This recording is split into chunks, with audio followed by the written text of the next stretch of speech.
All right, well, welcome everybody. So good to see so many of you joining us here today. Those of you who I haven't had a chance to meet yet, my name is Ryan Smith. I'm the director of the fellowship using the science of engagement that so many of your teachers in your districts are either already part of or thinking about becoming part of potentially next year. And this is a new element of Fuse that we've started this year for folks just like yourselves, because your role in supporting your teachers and instruction on campuses, could not be more valuable. And the ways that you support your teachers in their journey through Fuse as they learn with us could not be more vital to that overall success of the fellowship. So these leadership series events that we're doing throughout the year are really an opportunity also for us to get to know you better and hear from you about how what we're working with your teachers on can also help influence and support not only your work but in your work in supporting them. And we'll be meeting 4 times throughout the year. If you can join us live each time, we'd really appreciate it. It's great to always to have folks here in person so we can converse and talk back and forth. But we know your schedules are super busy and super unpredictable. So everything will always be recorded, and I'll follow up with a detailed email about everything that we talked about. And these meetings will really be kind of cut into 2 parts. The first part, you're going to hear from some really exceptional leaders in various industries who use the science of engagement and other elements in the way that they approach their work with their teams. And then also a chance for us to talk about what's coming up for your teachers, questions you might have about what they're doing as part of the fellowship, ways you can technically support them as you're doing classroom walkthroughs and things like that. So that'll be the second half, kind of how we end today. But the majority of our time together is going to be a time to discuss, time to talk about some different elements that we're excited about. And we hope you are as well. And our first kind of featured guest, somewhat, he's the leader of the team here at UT. But he will be sharing with us during this first session. And then in the next 3, he'll be here as well. And he'll be talking through and interviewing with these other industry area experts that we have on the team. So our first session here together today, of course, is going to be with Dr. David Yeager. He's the Raymond Dixon Centennial Professor here at UT Austin. He's also the one that works directly with your teachers, starting in the summer and then throughout the year, as well as we implement the different elements of the science of engagement. He's also the author of 10 to 25. I know many of you are doing book studies on your campuses. Diving into that book, it takes different lenses, through teachers, through parents, all ways that we can better support the adolescents in our life. So super excited for him to join us today. He's going to take over the first part of the meeting here, and then I'll come back at the end to wrap up and get into some of those details about Fuse itself. But at this point, David, I think I'm going to turn it over to you, and you can share your screen and take it from there. Great. Let me figure out how to present this web app. Okay. Great to see everybody. Thanks so much for joining. And again, this is the first of several. We'll be doing several of these. And you can definitely tell your friends, invite folks to that, to join us. Hopefully you can all see this now. I don't need to reintroduce myself. But what I wanted to do is to start with some common dilemmas that we're seeing bubble up. So I've been on book tour, I've been speaking at a lot of school districts. It's back to school time, so I think I've done 4 keynotes for schools, as like I'm zooming into their cafeterias. One of them was my arch rival high school from growing up, so I had to Zoom to teachers in a room where I lost in basketball a bunch as a teenager, so that was not awesome. At any rate, here's the kinds of things that I'm hearing, and I'd love to walk through these. And then if any of these resonate with you, go ahead and put in the chat anything that stands out to you. We're going to try to return to these at the end and give you some time to think about them. So one is a school administrator dealing with younger and early career teachers in the workforce. So, in my book, I write a lot about dealing with teenagers, but it's called 10 to 25. And so it's also relevant to the 22 to 25-year-olds that we're hiring come work in our schools. And like a big question I get is, what's different about Gen Z and how should I lead differently, if at all? So common dilemmas are things like giving critical feedback about people's work, classroom observations. So going the back of people's classes and seeing how they're doing and giving them feedback on that. Um, Another puzzle is critiquing professionalism. So a young teacher maybe has to change something about their appearance, their clothes, anything about just being in the workplace after straight out of college. Related is their social media presence. So do they still look like a 16-year-old in their behavior on social media, and now they're supposed to be a role model on campus? So how do you have that conversation in a way that doesn't push someone away and make them offended, but instead gets them on board?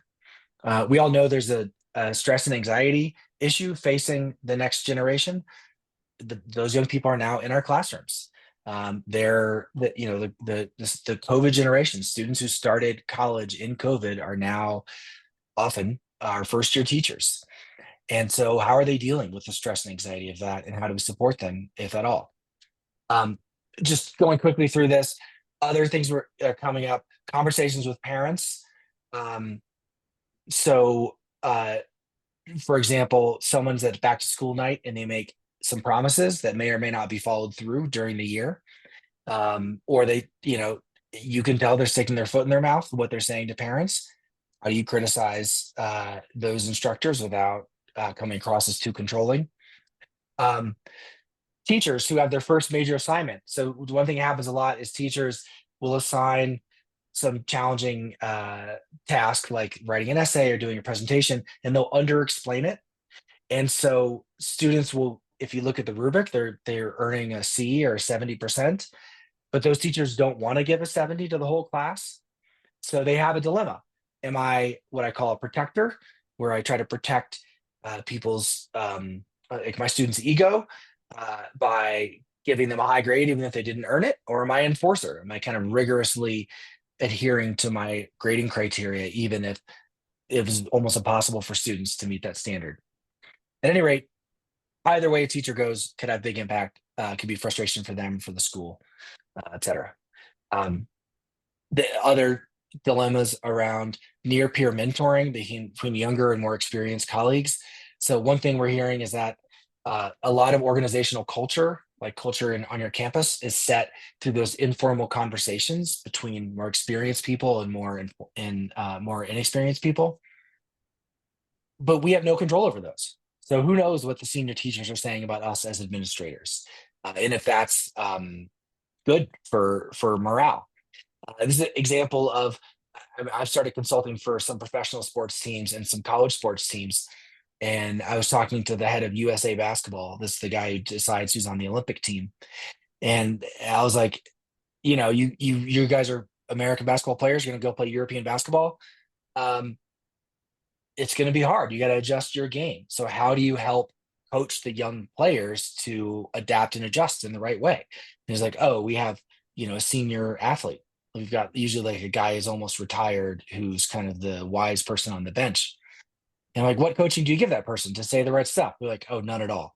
And I'm like, your plan to win a gold medal is to have like jocks who never talk about feelings somehow be great at like talking about feelings to these other players. I'm like, yeah, that's our plan. It's not a good plan. So as administrators, we've got this mix of colleagues in our schools and in our districts. How are we helping them to be near peer mentors that are going to be effective? Um, and other challenges as well.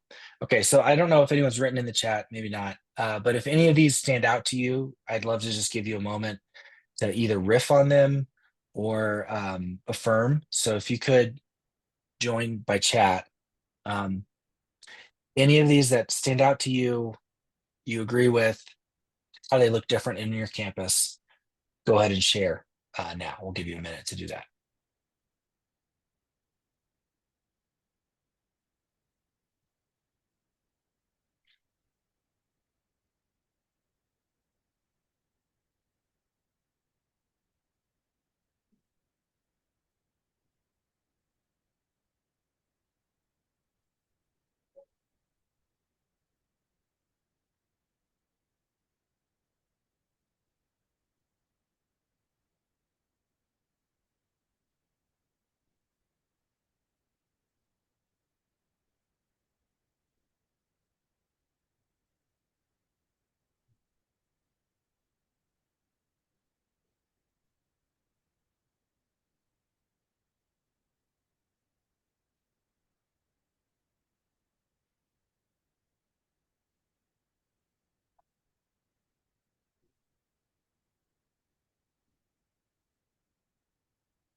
We got a couple coming in. Sorry, we didn't warn you that you're going to have to, really participate. But you guys are professional educators. So if I just talk the whole time, you'd be like, this guy's the worst teacher.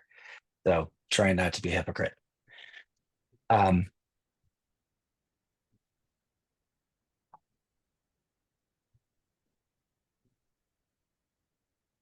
yeah, the transfer portal is a big issue. And so we're working on that. I'm consulting for Auburn's baseball team and Notre Dame's soccer team. And so trying to help the coaches negotiate that. Um, okay, great. Um, we're going to revisit these dilemmas both in some research examples and then also kind of as a group. But thank you for doing some thinking. Also, hopefully you can see the relevance of what we're going to discuss to issues that might be facing you. Okay. Now we're trying to be efficient, so I'm going to give you 100 years of social psychology in one slide. All right. And so if there's a disaster in your school, like, a swarm of bees is loose and you have to go deal with that or something, at least you will have seen the main points as a result of this slide.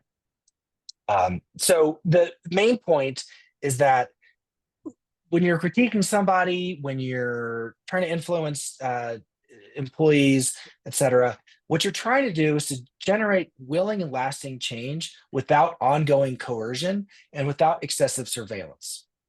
Okay, why do I say that? Well, obviously, you want people to change. That's why you're talking to them or critiquing them, right? But you don't want to have the kind of change where it's continually on you to maintain that change, where you have to create a whole excessive like surveillance system to watch people, punish them, reward them, etc., because you're creating more work for yourself. It'd be like, in a classroom having a cheating policy that's more complex than even your instruction is, right? It's like way better to just have students who wouldn't want to cheat than it is to have a huge apparatus for catching cheating, right? So in psychology, there is a lot of research on how to generate this kind of change, right? I mean, you can generate coercive change, and that psychology is not complicated. It's just power. Like you can use raw power to force people to do things in a lot of settings. But for a lot of the things we want our educators to do differently, or our staff, you can't use raw power. You have to use soft power. And so, given that, psychologists think of four broad buckets of behavior change approaches. One is mandates. So you can mandate something and then have threats for noncompliance. The obvious limitation of that is that any impact will depend on how convincing your mandate is, how legitimate your authority is as like a leader, um, how fearful people are from having the threats like come true, right? How strong the incentives are, etc. So there are real limitations for mandates. When we can mandate things, it's great because you can just say, "Hey, do this thing, you have to," and then they do it. But for a lot of things, that's not the best way to go. Financial incentives is another way in general to change behavior. The obvious limitation is it's not free. And you have to invent an incentive scheme that can't be gamed. So it creates a lot of work for people. But again, many people's minds first jump to, I'm going to just bribe people into doing the right thing. Nudging, you may be familiar with this idea.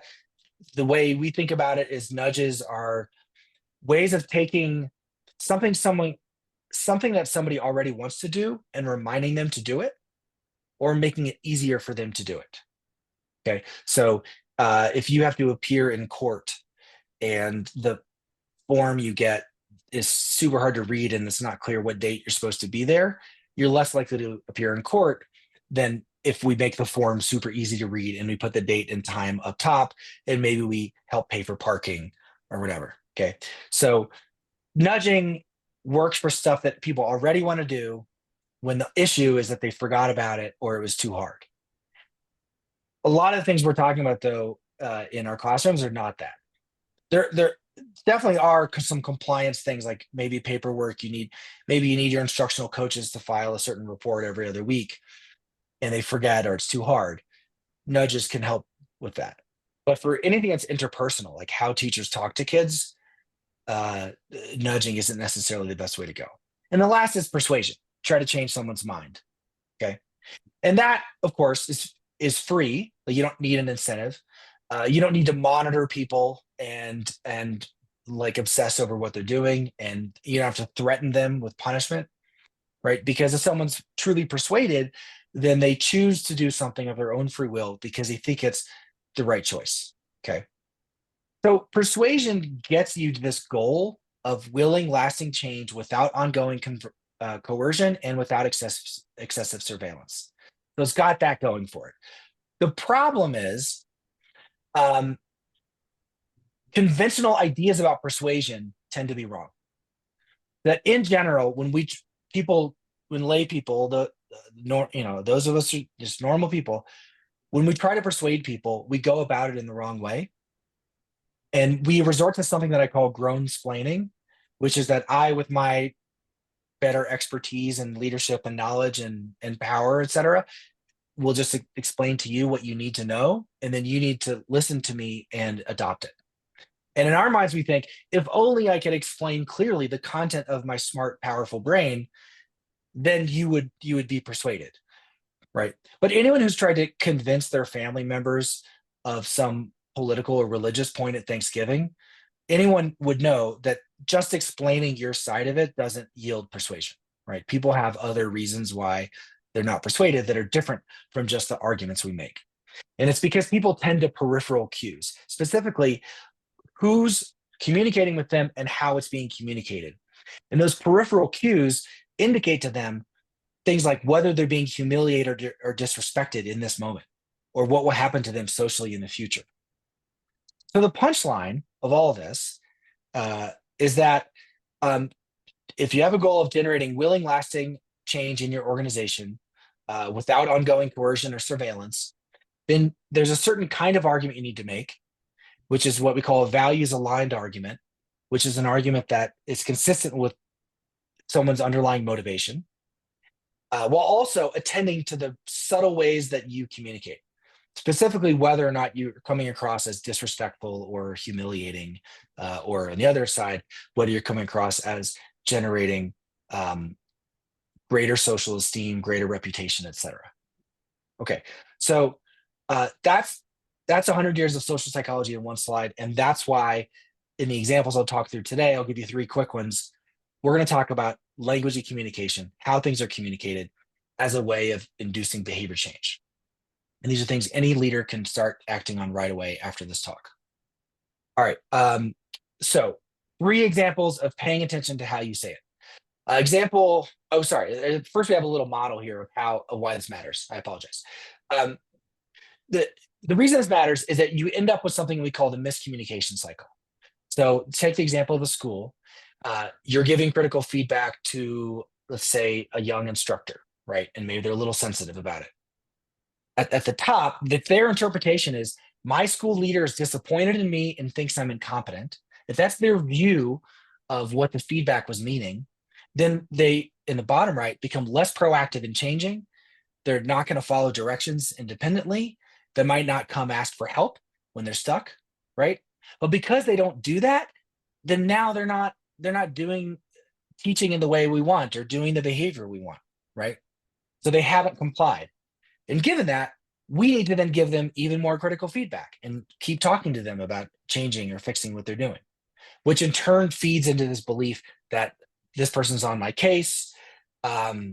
They're disappointed in me. They think I'm incompetent. That's why they keep talking to me and telling me the same thing again and again. So, ironically, the more you keep having to give the feedback, the more worried someone is that you think they're incompetent, which causes them to be less likely to change. And then this cycle happens again and again. And what it can end with is teachers being less effective because they're not doing the right stuff in their classrooms. And then because of that, you have worse student outcomes. And then you get worse attrition and burnout for teachers. And this can happen even with highly trained, highly motivated teachers who care about kids and who want to do a good job. This cycle can still happen because of a miscommunication. And this, I see this all the time in campuses and large studies that we do. Great staff, motivated staff, well compensated staff still underperforms, in part because of the distrust that can be bred in this miscommunication cycle. So the three examples we have is like how to resolve this and start a better cycle.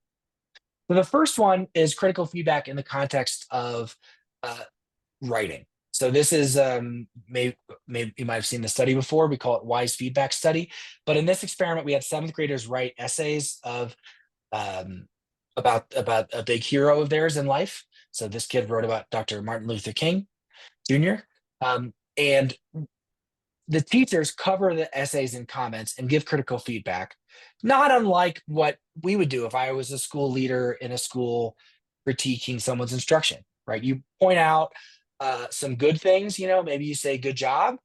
You also point out things they need to change. You give lots of substantive feedback. And in our minds, we've done our jobs. Maybe we think, oh, I've done the compliment sandwich, right? I've praised you and then criticized you and then praised you again. But the problem is people don't like the compliment sandwich. No one wants to eat it because they know what you're doing. Like if I said, um, thanks for coming on time to the meeting. All the ideas you shared in the meeting were terrible, but thanks for being polite. You'd be like, well, this person doesn't like my contributions. Like you're not worried about the praise for being on time or polite. You're worried about the substantive part. And so students often are concerned about the hidden meaning of the feedback. Like, is the teacher really critiquing me because they're looking down on me and they dislike me? And so what we found is you need to be clear and transparent about your communication. Um, and so the way we tested that is we had teachers handwrite post-it notes where they clarified their intentions. One is what we call wise feedback. So this is a way of clarifying what the teacher is up to. And it specifically in this study, it says, I'm giving you these comments because I have high standards and I know that you can meet them. And so the two key parts are first, the appeal to the high standard, which basically implies that I'm not being biased against you. And second, the assurance that with the right support, you can meet that standard. So it's not like I'm trying to make you feel bad or I'm trying to keep you out. It's almost saying, I care about you so much that I'm investing in you and your growth. And these comments are a sign of that investment in care and concern. But I also care about you too much to lower my standards and let you underperform. Okay. So that's wise feedback.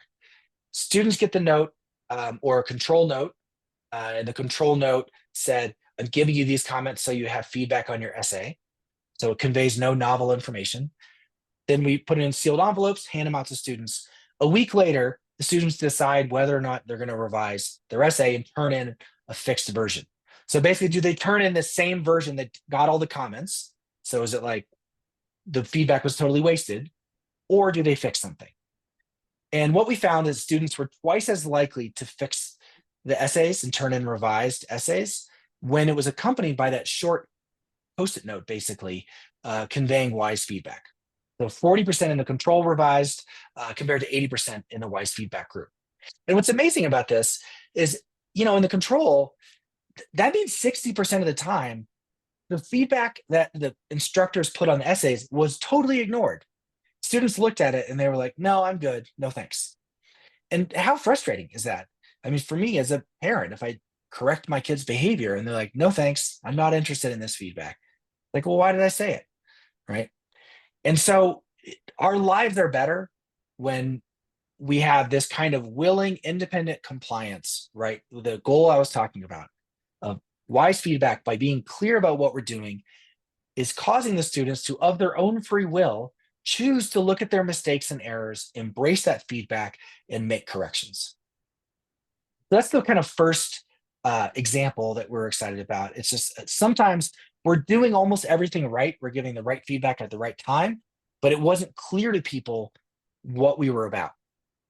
And of course, when people are used to the shame and blame, tell and yell approach, which they might have experienced before they got to us, then they will interpret our criticism in light of that prior treatment. Even if we're not intending to be yelling or telling or blaming or shaming, they'll view it that way simply because of what they're used to, unless you are clear and transparent about how this is different. And that's what we think wise feedback is doing. Let me give you a second example. This is a case study of adherence with medication. So these are experiments we did to try to get teenagers to take unpleasant medicine. And the context of this is that half of all cancer patients who are adolescents don't take their oral chemo correctly. And they fully know that cancer could kill them and that chemo kills cancer, but yet they don't take it. Similarly, half of all teenagers who get transplants don't take the anti-rejection meds, and then they lose the kidney or the liver or whatever. So we did a study, not with transplant recipients, because we don't want our control group to like die of losing a kidney, but we had to pick a kind of fake medicine that was similar. It needed to be unpleasant, inconvenient, but plausibly good for you in the future. And so for this experiment, we chose the food supplement Vegemite. You guys ever heard of Vegemite?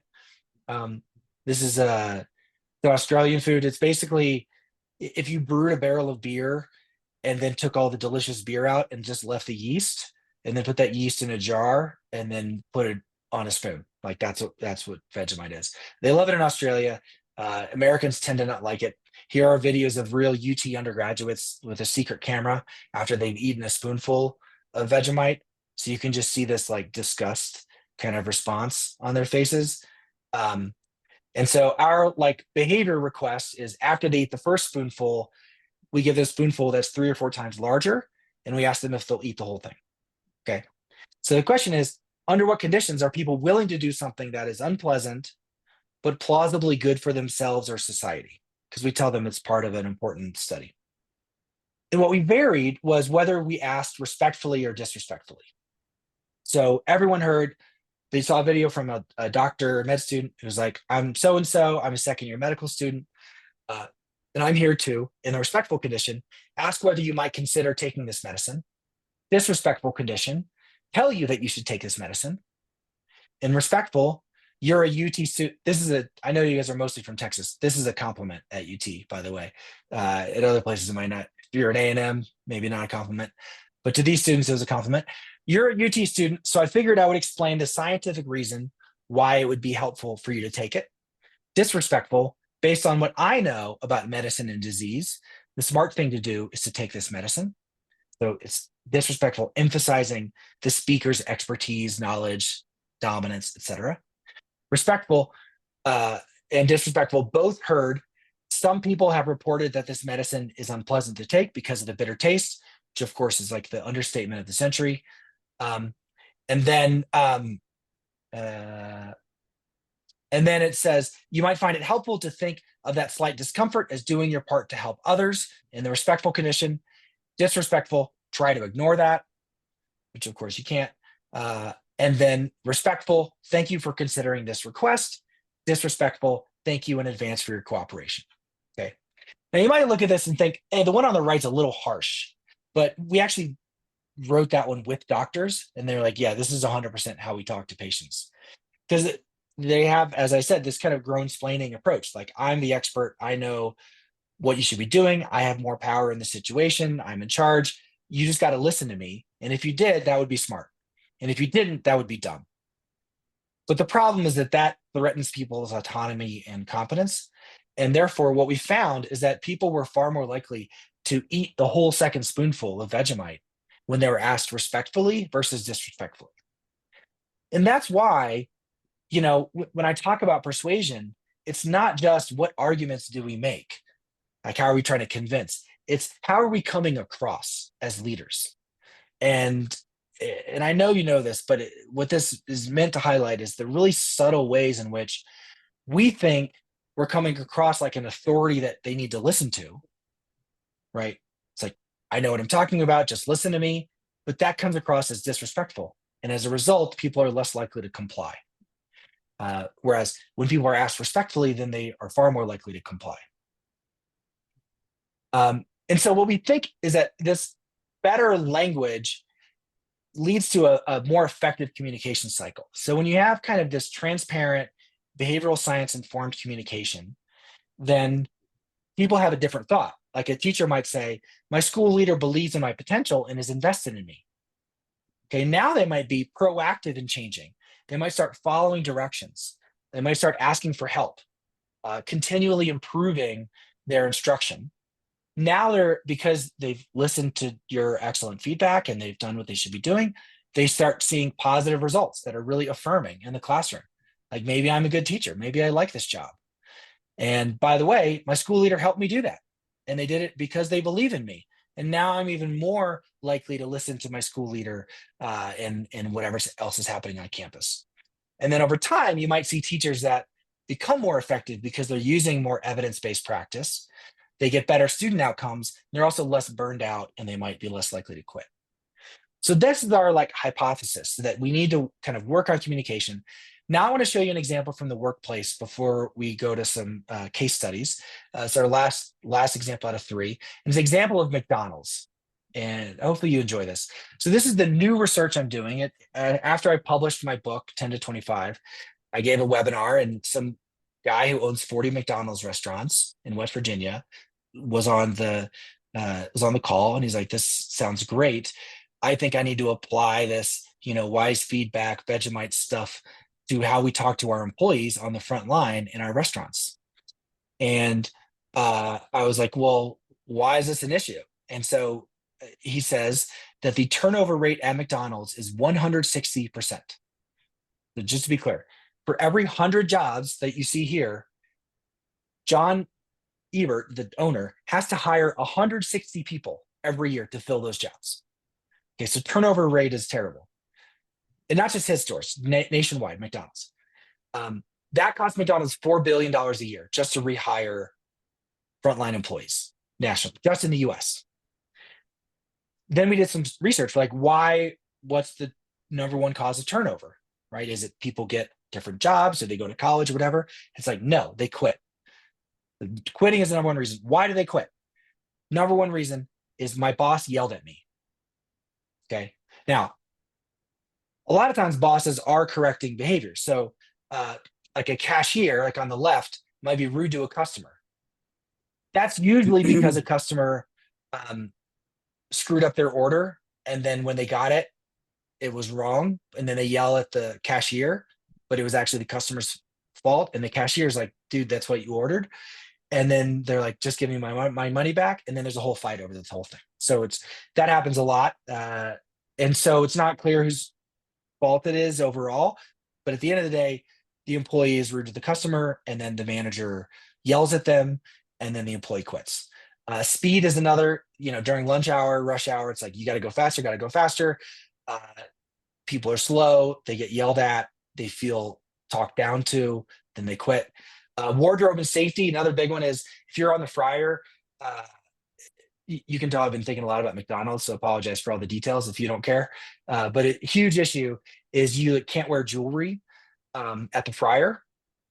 And so what happens is that people show up wearing a bracelet, and then the manager's like, "You can't do that. We're going to get inspection.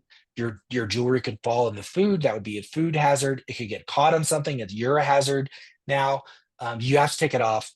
We're going to be docked on our points by the inspector if you don't." They basically give them a big lecture about it. Okay. And then people say, "Screw this, I'm out of here," and then they quit. Okay. So it's a huge issue. As I was saying, 140, 160% turnover, 4 billion a year. Number one complaint is I was yelled at by my manager. But now let's think about it from the employee's side. Okay.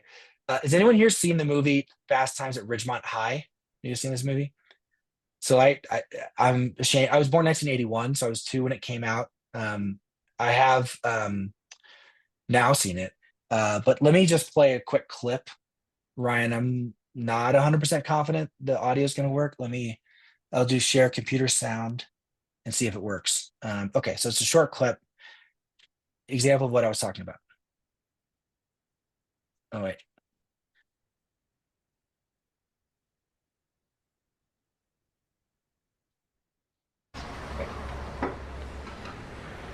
May I help you? Yes. This is not the best breakfast I ever ate, and I'd like my money back. Okay. I believe you have to fill out a form for that. No, I'd like my money back now. I'm sorry, it doesn't work that way. You see, I have to fill out a form and, well, you ate most of it already, so... You see that sign? It says 100% guaranteed. You know what the meaning of guarantee is? Did they teach you that here? Sir, if you just wait a minute... Look, just put your little hand back in the cash register and give me my $2.75 back, please, Brad. Sir, if you just give me a minute, I'll find the forms. I'll take care of everything. I don't have a minute. You've made me late enough. I am so tired of dealing with incompetence. It says 100% guaranteed, you moron. Mister, if you don't shut up, I'm gonna kick 100% of your ass! Is there a problem here? Can I help you, sir? You bet you have a problem. Your employee here used profanity and threatened me with violence. I'm surprised. I eat here all the time and usually have good service until today. All I wanted was my money back on this breakfast. It was a little undercooked. And he threatens me with violence. Now I'm gonna call your supervisor. I can take care of it. Mr. Hamilton, did you threaten this customer or use profanity in any way? What? He insulted me first. He called me a moron, Dennis. Answer me. Did you threaten this customer or use profanity in any way? Yes. You're fired. I'm very sorry, sir. I'll refund your money right now. Hope you won't hold this against us. You know how these young kids are these days. Here we are. All right. This is Judge Reinhold's days before he was Eddie Murphy's sidekick in Beverly Hills Cop. But hopefully you noticed a few things about this. You know, many of us watch this and see the sense of injustice, right? But this kind of thing happens all the time where frontline employees are blamed for something that is a response to somebody else, and the manager doesn't have their back, and then they get yelled at or fired. And so if they don't get fired, then they quit. Okay. And so what we thought is that this is some low-hanging fruit. We can like just change managers' communication styles and then handle these kinds of situations in a better way. And in doing so, create a better workplace for young employees, but also make managers' lives easier because they're getting the kind of willing, independent compliance that they always wanted. So I don't know how to go forward here. Hold on. Okay. So we asked a bunch of managers how they typically respond, and they said things like this. They weren't as bad as the one in the video, but they said things like this. I just saw your interaction with the customer. It looks like there might have been some confusion.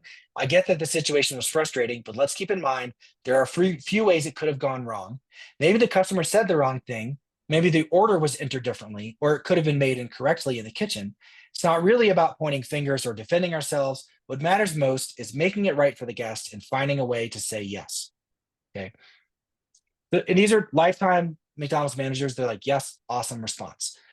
We share this with lots of frontline employees, and they're like, this is a terrible response. So why is that?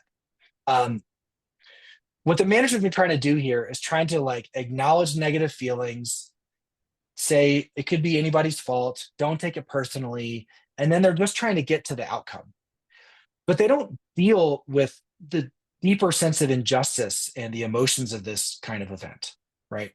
And they also don't frame it in terms of growth, right? It comes across as very judgmental and evaluative, like you screwed up and you're wrong and you just need to do what I say.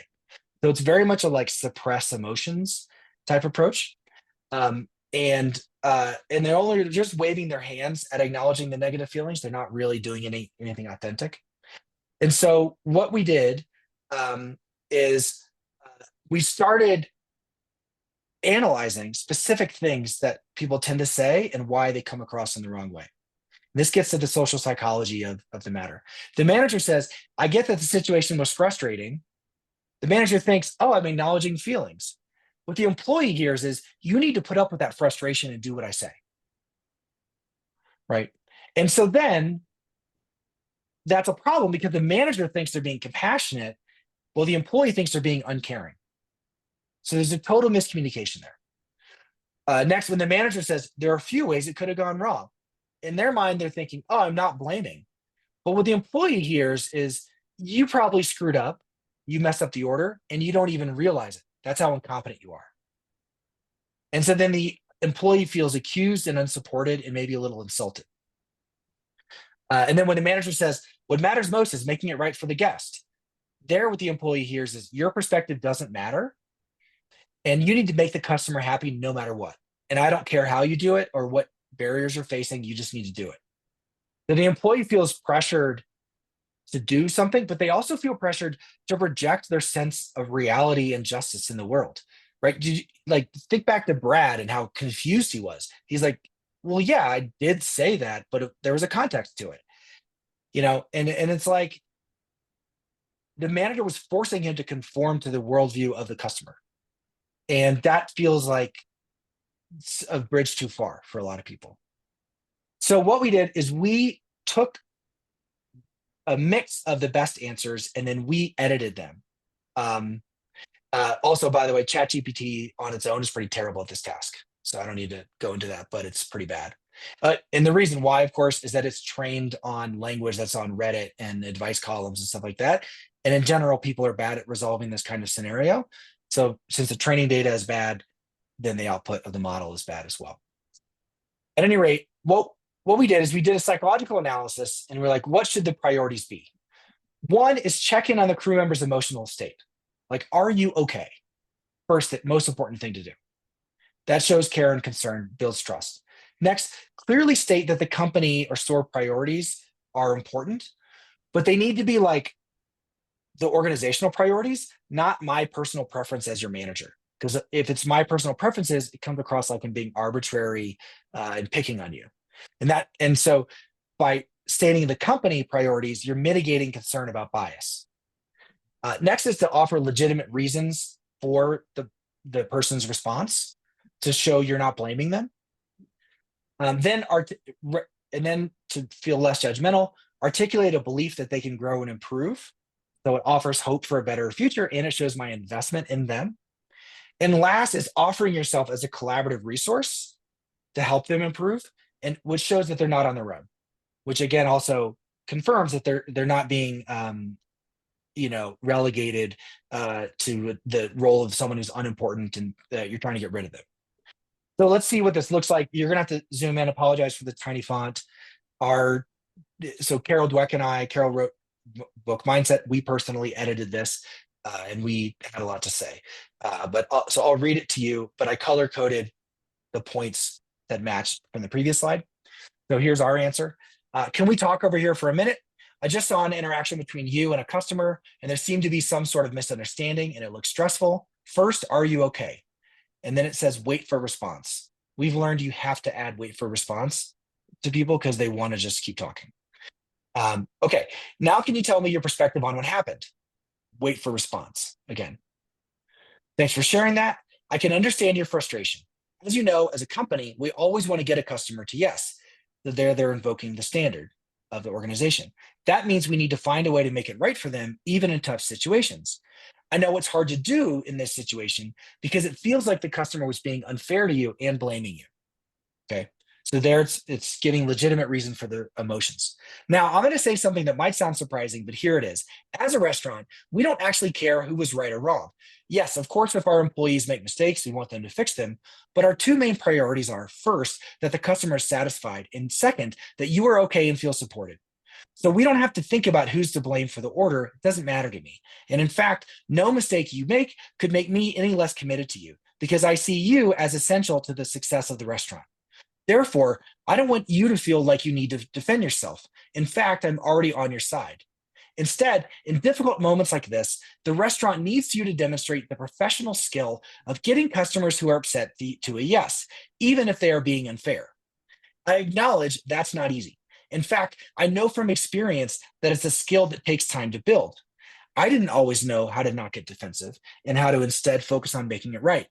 But I'm asking you to get better at this, not only so the restaurant can be successful, but also because this is a professional skill that will benefit you in this job and any job you might have in the future. Don't forget that I'm dedicated to helping you continue to develop this skill because I'm invested in your success now and later. Of course, sometimes customers are too much to handle, and that's fine. You can always get a manager or ask me to step in. If we keep working together, we can strike a good balance. You'll have the confidence to handle these conflicts with customers, but you'll also know that we have your back and can step in if needed. All right, so again, that's a lot, but it's got these key themes, and you can totally see how this would apply if I'm an administrator talking to an educator who maybe had a rough conversation with a kid or with a parent, right? which instead of blaming and shaming, we're acknowledging that it's difficult, saying, here's the standard, checking in on people, explaining, you know, what they can do different and how it can improve, and then offering ourselves as a resource going forward. Just for fun, just to tell you with this, we then did a bunch of these scenarios. We had a bunch of McDonald's managers write their answers, and then Carol Dweck and I edited those, and then we trained an AI agent to give basically a kind of robot Yeager in your pocket. And actually, its answer is pretty good. It ended up being shorter. It said, I noticed the interaction with the customer earlier seemed tense. Are you okay? Wait for a response. Thanks for sharing. I get that it can be frustrating when a customer is upset, especially if it feels like they're blaming you. Here's the thing. Our main goal is to make sure the customer leaves happy, even if it means going the extra mile. It's not about who's right or wrong. It's about finding a way to make it right for them. This is important because it keeps our service top-notch and helps you develop skills that are valuable in any job. Handling tough situations with customers is a skill that takes time to build, and I'm here to help you with that. What do you think might help you feel more prepared to handle these situations? Wait for a response. I'm committed to supporting you in developing this skill. And remember, you can always ask for help if a customer is too much to handle. We're in this together, and I believe you can get better at this with practice. So this is fully written by a robot in seconds. And so right now we have hundreds of McDonald's managers every day asking this app, what should I say? You know, if someone comes to the thing where they got the bracelet and they don't take their bracelet off. And then the app will say things like, ask them why they're wearing the bracelet. And then almost always people say, oh, I'm honoring my dead relative. And, you know, they were killed in a drive-by and I'm wearing it, you know, to honor them. And then the app will be like, ask them if they can wear it on their ankle. And then they'll say yes. So you don't end up with this confrontation that ends in quitting. You instead work with people and find solutions. Okay, where I'm going to end is just back at some of these scenarios, and then Ryan, you can take over. You know, young new teachers critique during and after a classroom observation. What we tend to say is stuff like, here are the things you need to work on. I expect to see these changes going forward. But that's interpreted as, my school only checked in on me because they think I'm ineffective and at risk of being the worst teacher.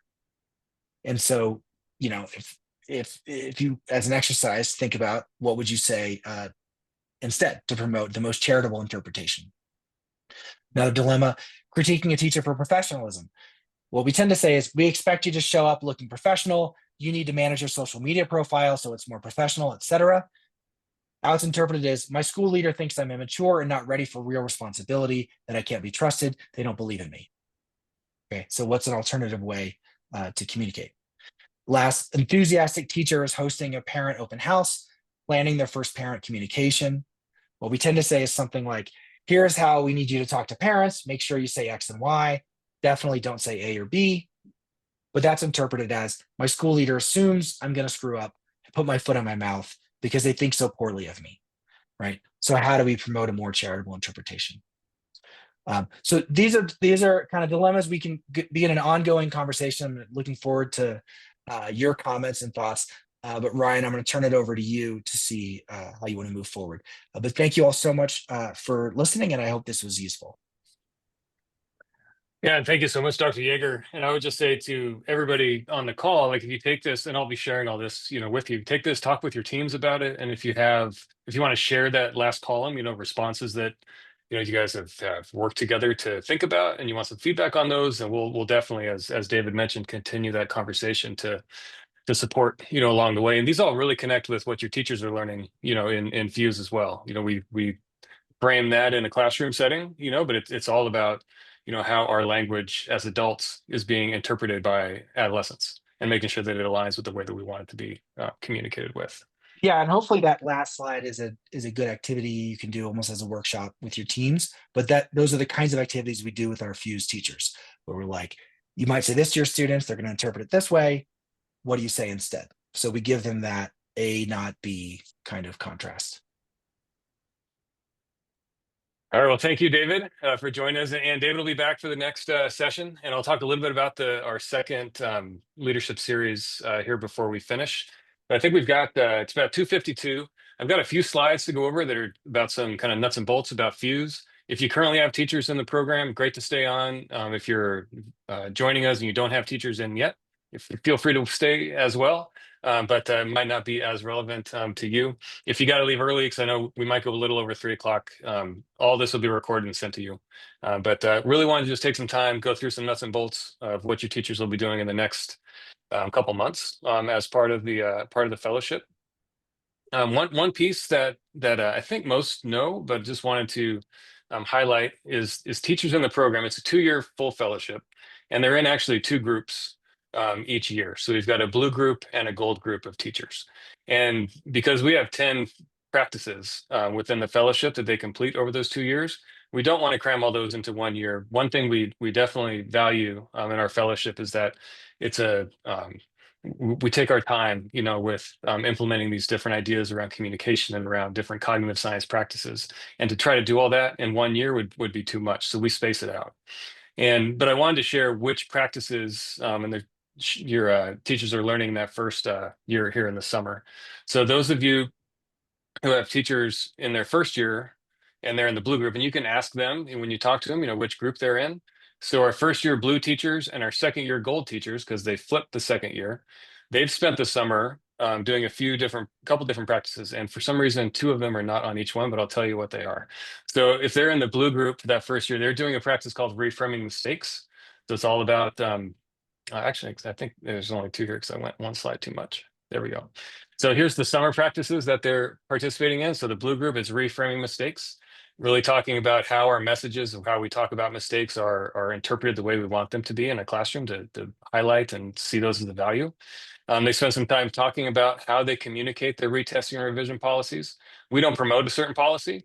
Everybody's got their own practices and policies for your districts, but we talk with them about how you communicate it and if it aligns with your the way that you communicate about mistakes and make sure everything is connected and not seen as potentially hypocritical by adolescents. Then they also develop a culture of learning speech. So that's something you might see near the start of the school year. It's really a way for them to be transparent with their students about this is how I view whatever content it is that they're teaching, and where they want to be, like I said, very transparent about their own philosophy and their own ideas about teaching and learning in their class. They still talk about their the nuts and bolts of the syllabus, things like that, but this is the way that we work with them to do it, maybe in a more engaging way that helps the students understand some of that wise feedback idea, that there's going to be high standards in this class, but the support that you're going to feel along the way is going to match that level of high standard. And if you're teachers in the first year in the gold group, the 3 they do over the summer are around the science of memory. So taking a deep dive into how we can make it less likely that students are making the same mistakes in April that they were making in October, and why certain techniques make it less likely that they'll make those same mistakes. Different engaging retrieval practices, they take a deep dive into better understanding around cognitive science and why these certain practices that we recommend help students recall information. And then also how they can start using more predictive language in their tier 1 instruction time or their direct teach. So keeping that brain engaged on the adolescent side by using predictive language as the adult in the room. So those are the 2 year 1. If you have year 2 teachers, it's just flipped. Whichever ones they did last year, they do the other group in that second year. And you've got some teachers in your districts that are still finishing these up. Some are already done. Everybody kind of has a different calendar of when your school year starts. So these are they're in the process of working on these as we speak. And then in the fall, when we do our fall institute, they will move on to their next 2. So they do 5 each year. We do more of a workshop in the spring. But in the fall, the blue group will be doing mining for mistakes. So it's very much a questioning strategy to keep students engaged, a lot of times in a one-on-one setting or a small group setting. And then exam speeches, where we work with them to take a really deep dive to think about how they talk about tests, like how they frame language when they first say a test is coming up, how they talk to students the day of that exam, and how they talk to students when they get the grades back, to keep them with an understanding that a grade doesn't define who you are as a person, and that maybe a grade that you didn't expect or hope to receive on that exam doesn't mean that I'm disappointed in you or I thought you didn't care enough to get the grade that you wanted. And then with the gold group, we take a deeper dive into space practice and optimizing memory encoding. So continuing to look at different techniques that a lot of teachers do already, like spiraling content, interleaving, space practice versus chunking, but thinking through like how do we communicate to that students? Like how do we tell them why we spiral content so they don't think that my teacher already taught me this and she's doing it again because she thinks I didn't pay attention last time. So really thinking about how we communicate what we're doing in class. So just wanted to give you just the highlights of them. You can definitely talk to your teachers, ask them like how this practice go, things like that. And then I think, Catherine, maybe you can put in the link, the page on our site that has just quick snippets of each one. That's that fellowship details page where you get just a little look at each of the practices as well. A couple other things we put together just for you. So when you are doing a classroom walkthrough or things like that, maybe just some noticings, some wonderings that you might have to kind of help facilitate those conversations. So if you're doing a walkthrough in a Fuse teacher's classroom and they're in the blue group, think about how they're talking about mistakes. And if you notice anything maybe differently than you've seen in the past, how are they talking about those retesting and revision practices? Gold group, how do the lessons activities help students revisit and connect ideas they've learned over time? Think through if they're, talking about using language like we just need to get through this or we've got so much to cover. We talk a lot about that, the impact of statements like that on students who might need help or might need to are hesitant about raising their hand and asking for help. If they feel like, oh, my teacher said we've got so much to cover, we need to get through this today, then they're going to be less likely to likely to do that. Some wonderings, maybe some questions. Of course, you can ask whatever questions you like, but these are just some ideas that we came up with. We always talk about, using questions with uptake, so open-ended questions, essentially. Can you tell me more about this? How you're talking about how you're framing your grading and revision strategies, how you share your classroom culture so students feel safe to make mistakes, and ask questions. What kinds of strategies do you find helpful for helping students remember things better and for longer, things like that. So one piece that I didn't add to the slide deck that I just want you to know, we're going to be sending the district designee a shared spreadsheet that has all your teacher names on it, and it'll have which group they're in. And then we'll also use that to kind of track attendance with you throughout the year. But that'll be a way for you to see which teachers are in which group. But definitely just ask them, that they know which group they're in. Some few things that they'll be doing over the first part of the fall semester. Just wanted to make sure they were on your radar as well in case they mention it or you might notice it. So they all do their first student engagement module. So the students in each of the Fuse teachers classrooms also do basically a mix of a learning on their part about how their a lot of cognitive science and how their brain works and how they can better understand stress they might feel about a certain class that they're in. And then it also is an opportunity for the teachers to get feedback from their students.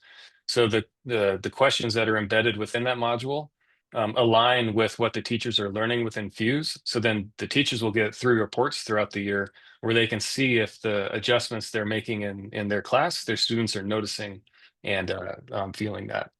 We asked them all to do that in the first 10 days of school. I know some districts, the students don't get like Chromebooks until like 2 weeks in, so it's 10 days after that.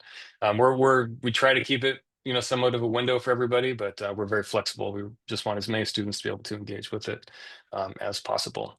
So you might be hearing something about the modules from your teachers. Next thing they'll be doing also are the virtual coaching sessions. So they do 4 of these throughout the year. They happen outside the workday. We give them 4 different options to join each of the weeks when we hold them. So for example, the year 1 teachers, they're just starting Fuse this year. Their first virtual coaching sessions will be either September 15th or 17th. And we give them the option to either join at 7 a.m. Central, everything's Central Time, 7 a.m. Central Time or 5:30 p.m. Central Time on either that Monday or Wednesday. They sign themselves up. They shouldn't need any kind of classroom coverage or anything like that. The ones in the morning, I know some classes start around 7:45, so we do our best to have them done and ready to go to welcome their students. Year 2 fellows, their first round will be that September 22nd, 24th. Same thing. Everything's virtual. They log in, they get some feedback from our facilitators, get a chance to talk with one another about the different practices that they're engaging with. The next event where they will be out of class for a day. So we do 2 full day institutes throughout the school year. One is in October and one is in February. The October one, here's the dates for those. So if you have year 1 teachers, the ones in that blue group, that's going to be October 22nd. The gold group's the 29th. Year 2, there's the dates for those. Those are the only days in the fall that they would need classroom coverage if they're like a full teacher of record in the program.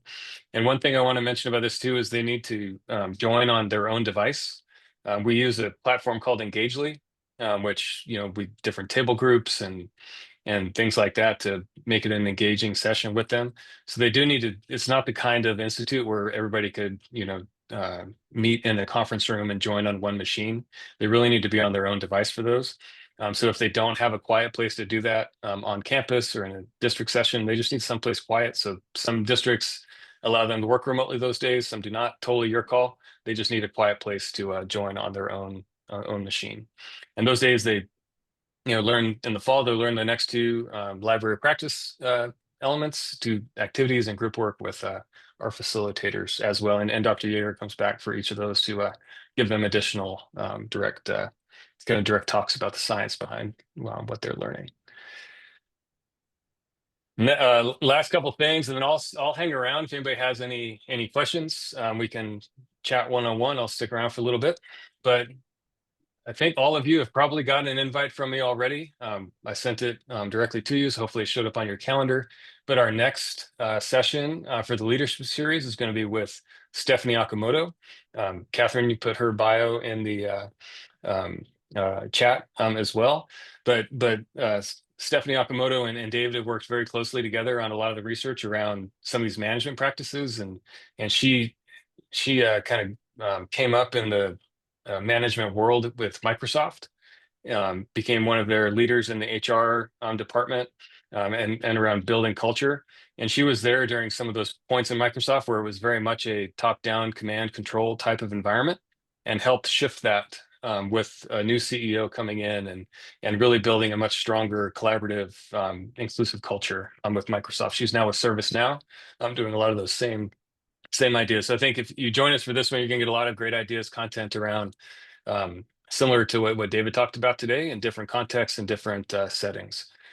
To really, so I spent most of my career with Round Rock ISD in various campus and central office roles, and a lot of what your Fuse teachers are learning, I think, are very applicable too when we're leading front office staffs, even departments, at central office, and really thinking through how we can also craft our language to better engage with our teams.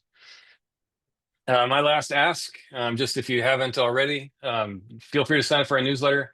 We send out about once or twice a month, just updates of different things going on with our institute and our team. And it's a great way to keep connected with Fuse. Feel free to share that with anybody else. And then we've just started a LinkedIn page as well. We don't have too much on there yet, but like this video and others will be loaded up there as well. So do hope that you might consider either subscribing for the newsletter or joining our LinkedIn page. All right, well, that's what we have for our first leadership series event. If you have folks on your teams that maybe didn't get that invite, you can either email me their contact and I'll add them to the next one. You're also more than welcome. I think you have the ability to add people to that invite as well. So you can add if there's other department directors or assistant principals, anybody like that you'd like to be included in these sessions. And if anything resonated with you today and you'd like to talk through how might we do, aside from your teachers and Fuse, any kind of work together around supporting other elements in your districts, love to talk more about that as well. We do those things as well. But that's all I've got. I'm going to turn off the recording, but I'm going to stay here and see if anybody has any questions. Other than that, everybody have a wonderful rest of your day, and thank you for joining us.